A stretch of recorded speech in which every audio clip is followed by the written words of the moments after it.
नमस्कार दोस्तों, कैसे हैं आप सब। जीजे ऑनलाइन स्टडी में आप सभी का स्वागत है।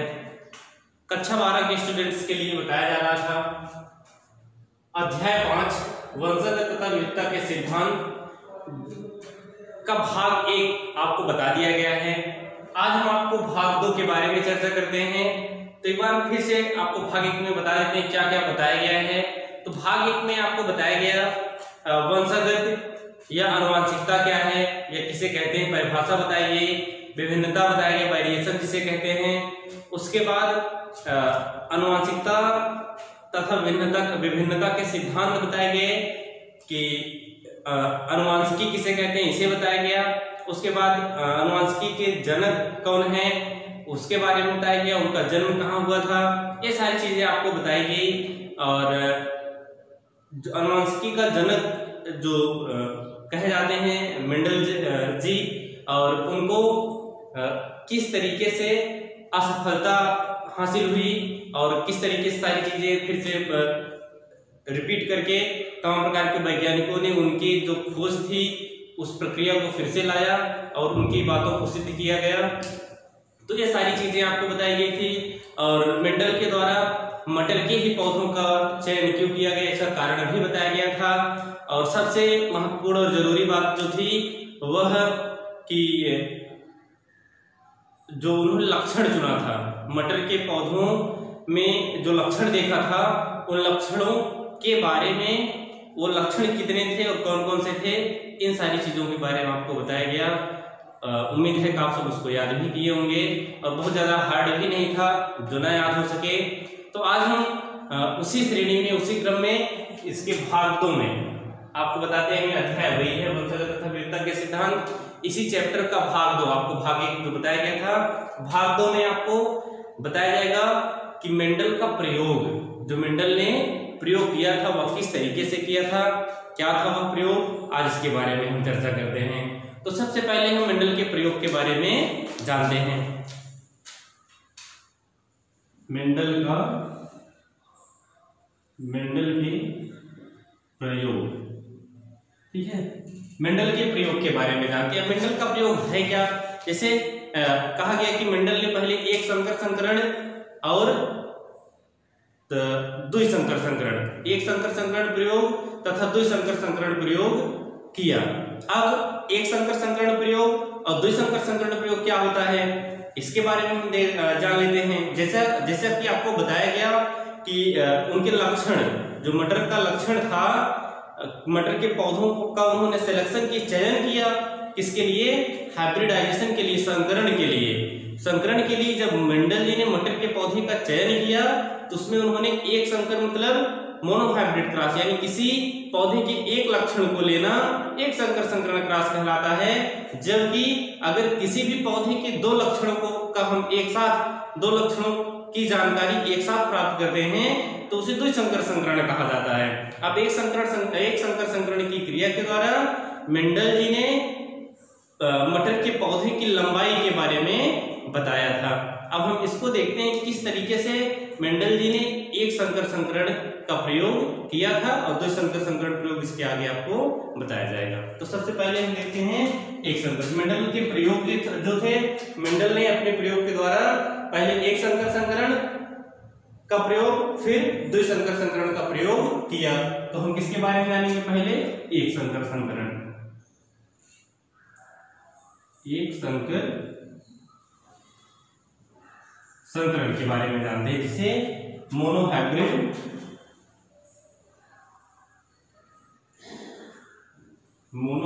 क्रॉस कहते हैं। ठीक, एक संकर संकरण या मोनोहाइब्रिड क्रॉस। अब मोनोहाइब्रिड क्रॉस में हमने बताया कि जैसे एक संकर संकरण में जैसे आपको 7 लक्षण बताए गए थे। कौन कौन से लक्षण बताए गए थे, पौधे की लंबाई और बीज की आकृति, बीज का रंग, फली की आकृति, फली का रंग, पुष्प की स्थिति और पुष्प का रंग। इतने सारे लक्षण आपको पिछले वाले भाग में बताया गया था। अब ये सारे लक्षण आपको याद होने चाहिए। अब हम इन्हीं लक्षणों के आधार पर बताया गया कि एक संकर संकरण या मोनोहाइब्रिड क्रॉस में किस तरीके से मेंडल ने किसी पौधे के एक लक्षण के बारे में बताया था। हम उसी बारे में चर्चा करेंगे जिसे एक संकर संकरण कहा गया। मान लेते हैं मेंडल ने किसके बारे में कि एक जो लक्षण था, एक कैरेक्टर था, वह क्या था, पौधे की लंबाई। अब पौधे की लंबाई को किसके द्वारा प्रदर्शित किया जाता है, हम उसको देख लेते हैं। जैसे मेंडल ने किसके द्वारा प्रयोग किया था, एक लक्षण कौन सा लिया था, पौधे की लंबाई। उन्होंने पौधे की लंबाई एक संकर संकरण के लिए, मोनोहाइब्रिड क्रॉस के लिए उन्होंने क्या किया, पौधे की लंबाई को लिया। अब पौधे की लंबाई को, लंबे पौधे को टाल या लंबा, और दूसरा जो होता है इसका जो विपर्यासी, इसके विपरीत जो कार्य करता है वो कौन सा था, डॉर्फ या बौना।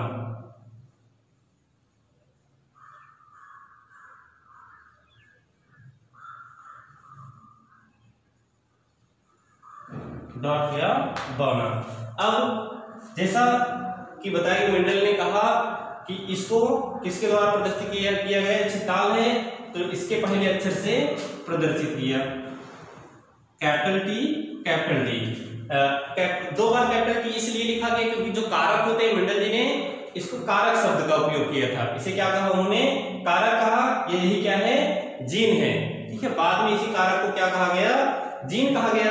अब जैसा कि आपको बताया जा रहा है कि एक जो कारक होता है या एक जो जीन होते हैं उनके दो पहलू होते हैं। जैसे एक सिक्के के दो पहलू होते हैं, उसी तरह से एक जीन के दो एलील होते हैं, ठीक है। अब एक सिक्के के जो दो एलील या एक जीन के दो जो दो एलील होते हैं और उन्हीं को प्रदर्शित किया जाता है। अब उसी तरीके से इसका जो विपर्यासी होगा बौना का, अब इसी के स्मॉल लेटर, जैसे इसको कैपिटल लेटर में लिखा गया तो इसको किससे लिखा जाएगा, स्मॉल लेटर से। इसी की स्मॉल लेटर से यहाँ लिखा जाएगा। तो कैपिटल टी, स्मॉल टी क्या किया गया, ये क्या है, इसके जीन है। किसके जीन है, लंबे के, ताल के, जिसको यहाँ पर प्रदर्शित किया गया या लिखा गया।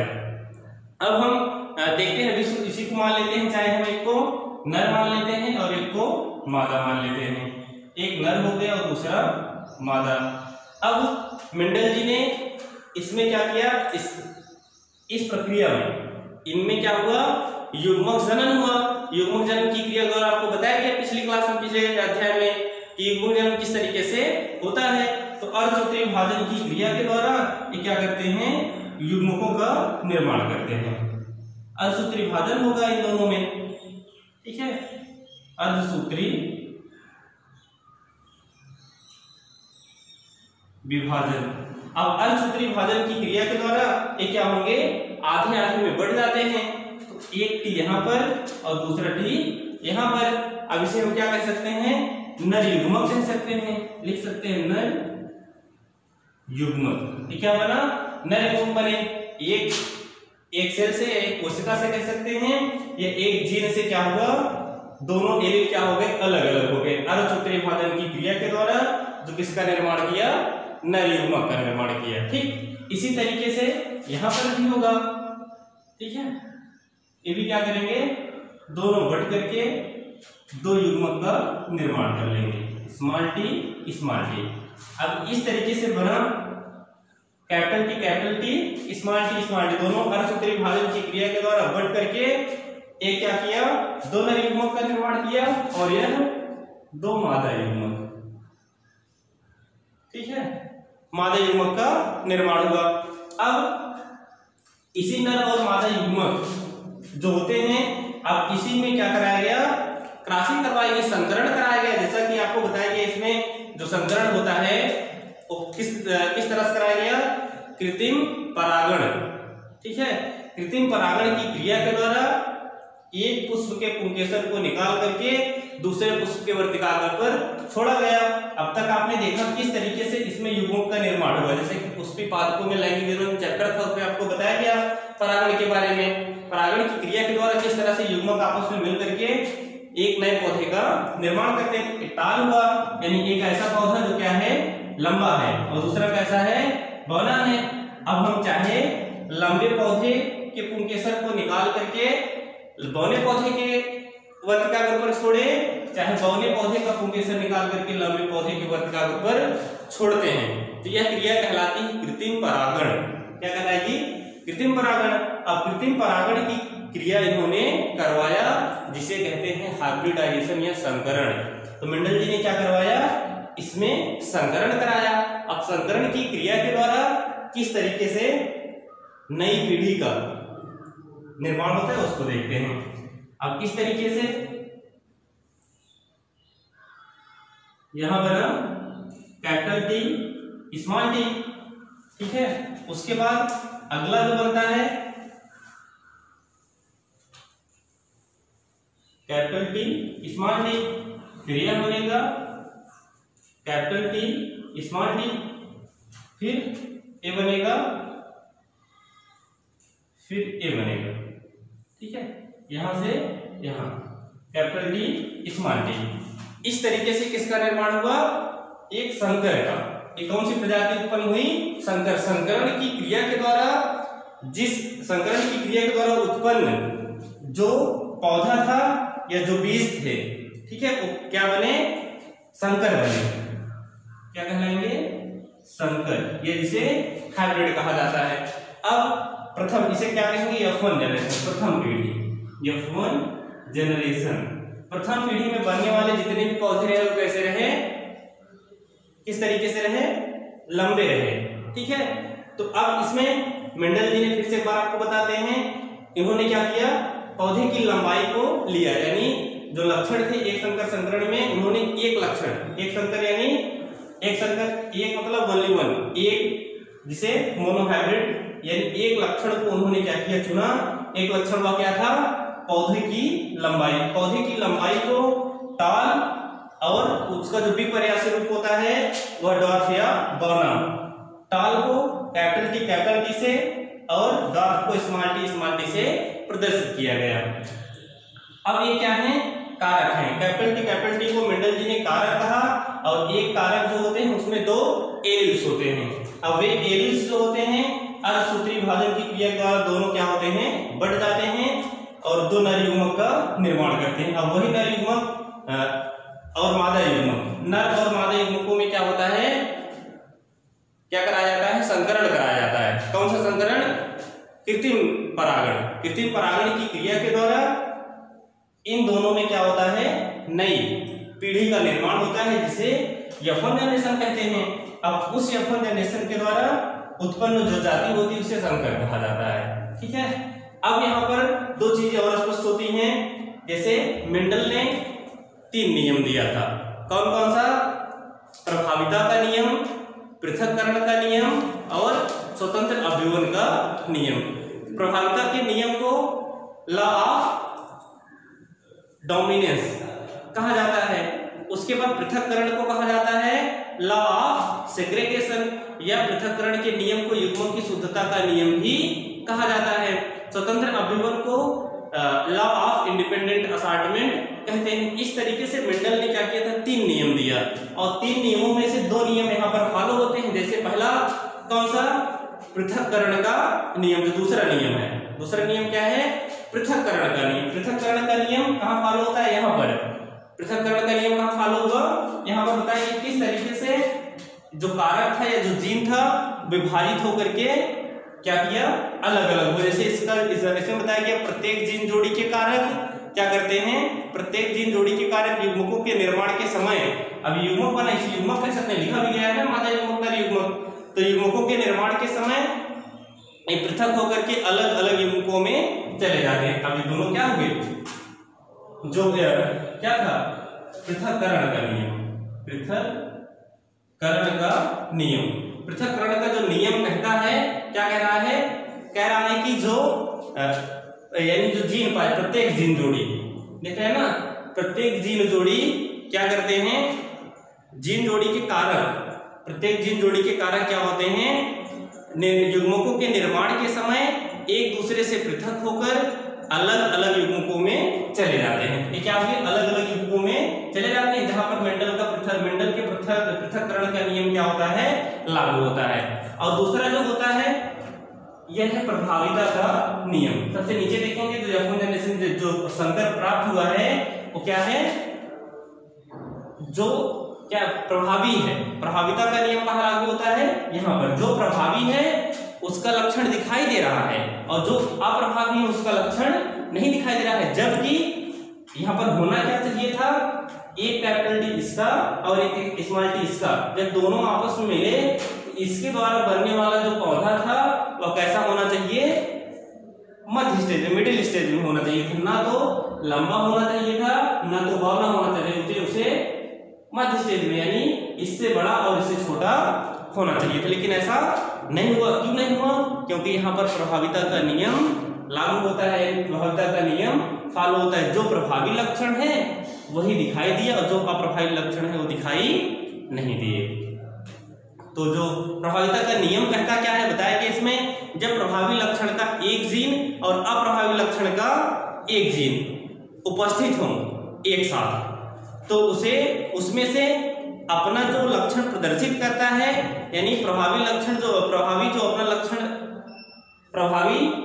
अपना लक्षण प्रदर्शित करता है और अप्रभावी अपना लक्षण उत्पन्न नहीं करता है, तो उसे क्या कहते हैं, प्रभाविता का नियम कहा जाता है। अब जो प्रभावी था यानी कैपिटल टी क्या थे, प्रभावी है। आपको इससे पहले जो 7 लक्षण बताए गए उसे बताया गया कि प्रबल कौन है और अप्रबल कौन है, डोमिनेंट कौन है और रिसेसिव कौन है। तो ये आपको बताया कि पहला भाग इसके लिए आपको पढ़ना अनिवार्य है।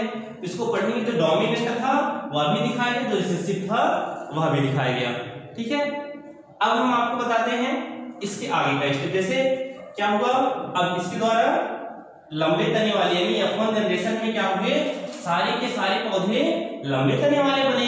फिर से एक विचार उठता है मन में, मतलब दोनों के बीच संकरण कराया गया, लेकिन हुआ क्या, सारे के सारे पौधे लंबे हुए। किसके कारण, प्रभाविता के नियम के आधार पर, क्योंकि जो डोमिनेंट था, जो प्रबल था वही दिखाई दिया और जो अप्रबल था वह दिखाई नहीं दिया। फिर से मेंडल जी के मन में विचार आया, उन्होंने क्या किया, इसमें सिर्फ पराग होने दिया, यानी स्वपरागण का कार्य होने दिया। अब स्वपरागण का कार्य कैसे होगा, जैसे उन्होंने इसे, हम आपको फिर से दिखाते हैं इसके आगे का स्टेप। आगे की स्टेप में जैसे जब क्या किया गया, इसमें उन्होंने स्वपरागण होने दिया, सेल्फ पॉलिनेशन जिसे कहा जाता है। जैसे मान लेते हैं हम, क्या किया गया, जितने भी इसके द्वारा जितने भी बीज बने उसको क्या किया गया, फिर से फील्ड में बोया गया और उसमें किसी भी प्रकार का संकरण नहीं कराया गया। संकरण मतलब ना तो इसका पुंकेसर निकाल करके इसमें, ना तो इसका इसमें, यानी किसी का पुंकेसर निकाल कर किसी में आरोपित या स्थानांतरित नहीं किया गया, यानी उसमें सेल्फ प्राप्त यानी स्वपरागण होने दिया गया। आपको यह भी बताया गया मेंडल जी ने मटर के पौधे का चयन ही क्यों किया, तो इसलिए किया क्योंकि मटर के पौधे में स्वपरागण होता है, पर परागण की कोई संभावनाएं नहीं होती हैं। अगर पर परागण होता है तो कृत्रिम परागण की क्रिया के द्वारा कराया जाता है, तब होता है, और उसमें स्वपरागण के अलावा पर परागण कराने पर ही होता है। ठीक है, तो आगे वाला जो स्टेप है उसमें मेंडल जी ने क्या किया, सीधा जो पौधे बने थे उसमें सेल्फ क्रास्ड होने दिया, स्वपरागण होने दिया। जैसे तो हम देखते हैं इस तरीके से। ठीक है, यानी सब क्या रहे, टाल रहे, लंबे रहे, लंबे पौधे वाले बीज बने थे। अब इनमें इसमें क्या होने दिया गया, स्वपरागण। ठीक है, इसमें स्वपरागण होने दिया गया। अब जब इसमें स्वपरागण होने दिया जाएगा तो क्या होगा, अब फिर से वही प्रक्रिया, युग्मकों का निर्माण होगा इस तरीके से। एक क्या बनेगा, कैपिटल टी और एक स्मॉल टी, और इधर कैपिटल टी और इधर स्मॉल टी। एक क्या होगी, युग्मक होगा। मान लेते हैं एक को मेल और दूसरे को फीमेल मान लेते हैं, चाहे जो मान ले, एक को मेल मान ले, एक को फीमेल मान लेते हैं। अब इसमें इस अवस्था में क्या होगा, इसमें जब स्वपरागण होने दिया जाएगा इस स्टेप में, ठीक है, तो क्या होगा, अब जैसे ए वाला इसके साथ मिला, ठीक है, तो यहां बना क्या, एक कैपिटल टी और ए वाला क्या हुआ, इसके साथ मिला, तो क्या बना यहाँ पर, सॉरी इसको इस तरफ देखते हैं, ए वाला इसके साथ मिला तो यहां बना कैपिटल टी स्मॉल टी, ठीक है। फिर ए वाला इसके साथ मिला तो यहां बना क्या, कैपिटल टी स्मॉल टी, और ए वाला इसके साथ मिला क्या बनाया, स्मॉल टी स्मॉल टी। अब यह क्या रहा, इसे F2 जनरेशन, ठीक है, क्या कहेंगे, F2 जनरेशन। अब इसे कह सकते हैं हम पेरेंट या जनक कह सकते हैं, क्या कहेंगे, जनक, ठीक है। जनक कौन रहा, ए रहे। अब इनके बाद किसका निर्माण हुआ, F1 का निर्माण हुआ, F1 जनरेशन बना। अब इसी F1 जनरेशन को क्या हो, इसी F1 जनरेशन में स्वपरागण होने दिया गया। अब स्वपरागण की क्रिया के द्वारा इसमें क्या होंगे, 100% जितने भी बीज बने, यानी जितने भी पौधे स्वपरागण की क्रिया के द्वारा बने, उसमें से क्या रहा, 25% टाल और 25% डॉस। कैसा डॉस, प्योर शुद्ध, और 50% कैसे रहे, हाइब्रिड, ठीक है, जिसमें दोनों के लक्षण देखे गए। यानी इसको हम कह सकते हैं, जैसे अब इसको प्रदर्शित किया जा सकता है किसके रूप में, लक्षण प्रारूप के रूप में और जीन प्रारूप के रूप में, ठीक है। लक्षण प्रारूप अब इसका क्या होगा, जैसे अब तक जो लक्षण प्रारूप रहा वो सब क्या है, सबके सब लॉन्ग रहे, लंबे रहे, टाल रहे ना, सबके लक्षण प्रारूप कैसा रहा, लॉन्ग रहा, और जीन प्रारूप भी क्या रहा, एक समान रहा, ठीक है। लेकिन अब क्या हुआ, जीन प्रारूप क्या है, अलग अलग है। एक क्या है, पूरी तरीके से बौना है, और एक पूरी तरीके से लंबा है, दो हाइब्रिड हैं। इसका हम लिख सकते हैं इस तरीके से, जो F2 जनरेशन में क्या होगा, जो लक्षण प्रारूप लिख सकते हैं, लक्षण प्रारूप ये जिसे जीनोटाइप कहा जाता है, ठीक है। लक्षण प्रारूप या फिनोटाइप कहा जाता है, इसे जीनोटाइप नहीं कहते, फिनोटाइप कहेंगे, फिनोटाइप। जिसका फिनोटाइप प्राप्त होगा वो कैसा होगा, 3:1 के। 3:1 मतलब 3:1 के अनुपात में, यानी 3 क्या होंगे, टाप होंगे, और एक क्या होगा, डार्क होगा, बौना होगा। अब इसी को 3:1 के अनुपात, यानी 3:1 के अनुपात में प्रदर्शित किया गया। यानी देखने में 3 कैसे हैं, लंबे हैं, और एक कैसा है, बौना है। लेकिन इसका जो जीन प्रारूप होगा, जीन प्रारूप जो होगा इसे जीनोटाइप कहते हैं। अब जीन प्रारूप जो इसका प्राप्त होगा वह क्या होगा, 1:2:1 के, यानी 1:2:1 के। अब यह कैसे हुआ, एक क्या हुआ, लंबा है, और दो क्या है, एक में जीन प्रारूप है ना, लंबा नहीं कहेंगे इसे हम, ठीक है। जीन प्रारूप मतलब दोनों इसके युग्मक जो हैं, दोनों एरिल्स क्या है, समान हैं, ठीक है, और इसके दोनों एरिल क्या है, असमान है। इसलिए क्या हुआ, इन दोनों के एक साथ, इसको एक साथ और इसको अलग, यानी 1:2:1 के प्राप्त हुआ। यानी जीन रूप कैसा रहा इसका, 1:2:1 के, और दृश्य रूप जो रहा, इन लक्षण प्रारूप जिसे कहते हैं या फिनोटाइप कहा जाता है, वो 3:1 का, 3:1 के अनुपात में प्राप्त हुआ।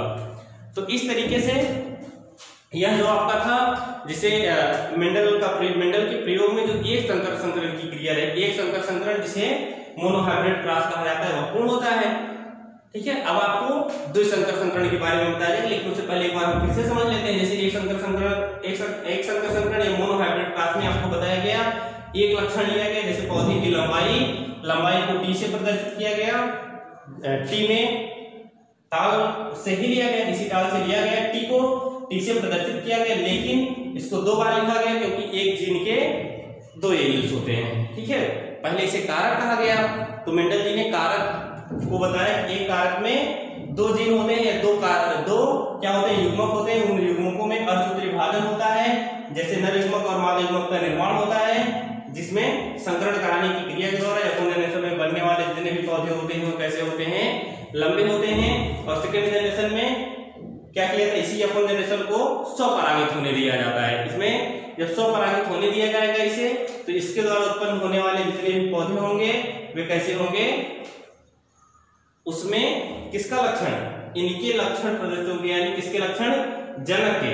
यानी F1 जनरेशन में उन्होंने देखा कि जो जनक थे उनका लक्षण प्रदर्शित नहीं हुआ, यानी सारे के सारे पौधे क्या हो गए, लंबे हो गए, यानी बौना नहीं दिखाई दिया। तो मेंडल जी ने क्या किया, इन्हें फिर से स्वपरागित होने दिया, जिसके द्वारा जो इसका दृश्य रूप था यानी लक्षण प्रारूप या फिनोटाइप, वो क्या हुआ, एक फिनोटाइप प्रदर्शित हुआ शुद्ध, और एक क्या हुआ, फिनोटाइप इधर बौने का प्रदर्शित हुआ, और दो कैसे रहे, हाइब्रिड इनका प्राप्त हुआ। तो इस तरीके से आपका एक संकर संकरण पूर्ण होता है। अब आपको द्विसंकर संकरण के बारे में बताया जाएगा, और आगे जो अगला मेंडल का नियम है, जैसे आपको आज बताया गया पृथक्करण का नियम और प्रभाविता का नियम, दो नियम इसे फॉलो होते हैं।